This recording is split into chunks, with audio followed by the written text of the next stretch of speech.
Respirer sans tension, c'est être capable d'inspirer et d'expirer sans forcer, de laisser le geste respiratoire se faire naturellement. Souvent, quand on a besoin d'air, on va le chercher. On tend tous les muscles de la cage thoracique et du coup, ça fait... Et donc, ça bloque l'entrée d'air, ça bloque la capacité respiratoire. Au lieu d'inspirer de cette façon-là, je souffle. Là, je laisse rentrer l'air naturellement. Parce qu'en soufflant, j'ai créé une tension, j'ai vidé tout mon air, j'ai juste besoin de relâcher et ça rentre tout seul. Pareil pour l'expiration, quand on veut souffler son air, souvent, on force de cette façon-là. On se ferme, on tend tous ses muscles et finalement, on souffle peu d'air. Au lieu de laisser l'air sortir naturellement. J'inspire mon air.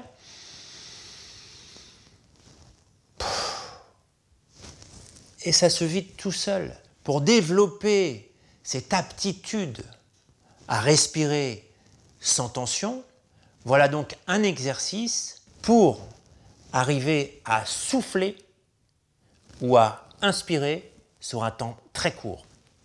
Et là, il n'y a pas de triche possible. Soit on est détendu et ça fonctionne, soit on est tendu et ça ne marche pas. Pour ça, j'ai besoin d'un métronome qui me permet de vérifier que j'inspire ou que j'expire vraiment sur 1 seconde et pas plus. Ce métronome est réglé pour battre les secondes. Je vais commencer par la partie inspiration courte. Donc, je souffle sur 10 secondes et j'inspire sur 1 seconde. Et ça, je fais ça 3 fois de suite. C'est parti. Donc pour l'instant, je prends mon inspiration normale.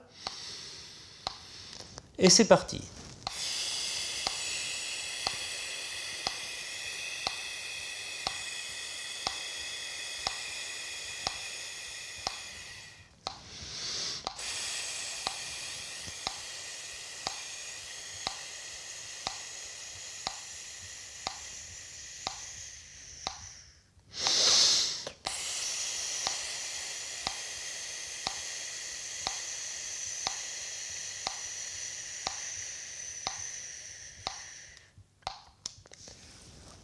Vous voyez que si j'avais fait, je vais le faire 1 fois, 2 fois, ça ne marche pas, parce que mon nez va être tendu et l'air ne va pas rentrer suffisamment.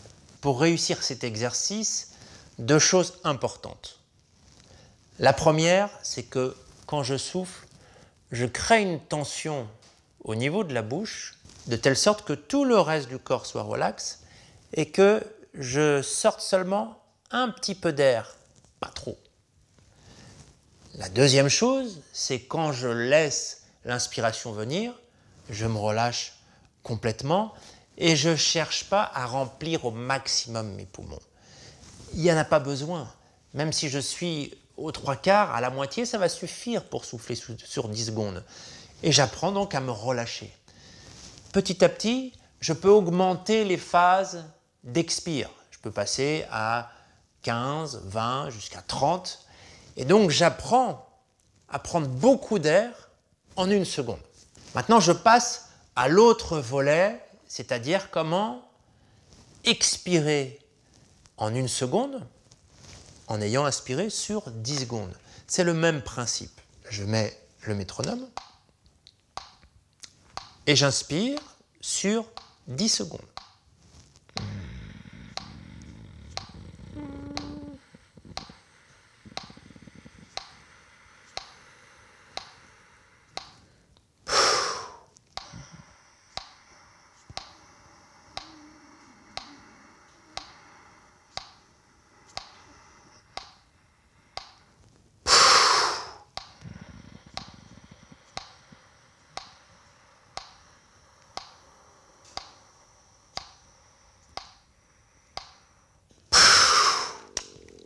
Vous voyez, pareil, quand je souffle,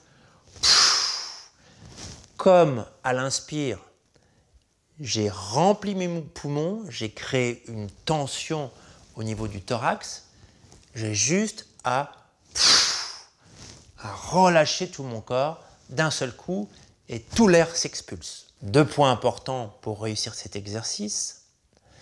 Le premier, c'est que j'inspire en bloquant la gorge pour pouvoir tenir sur 10 secondes. La deuxième chose, c'est que quand je souffle, je relâche mes épaules, je relâche tout en gardant la posture droite. Petit à petit, pareil que tout à l'heure, je vais augmenter l'inspiration. 15, 20, jusqu'à 30 pour vraiment apprendre à souffler beaucoup d'air en très peu de temps. Et bien vous allez voir que très rapidement, vous allez progresser dans cet exercice et que votre respiration va devenir plus ample, plus profonde, avec cette capacité de respirer relax, détendu. Et donc, plus d'amplitude, ça veut dire plus de liberté, ça veut dire l'énergie circule mieux, les émotions sont plus libres. Alors sur ce chemin de l'amplitude respiratoire, de la liberté, de la joie de vivre, parce que ça procure beaucoup de plaisir, de joie, eh bien bon courage et à très bientôt.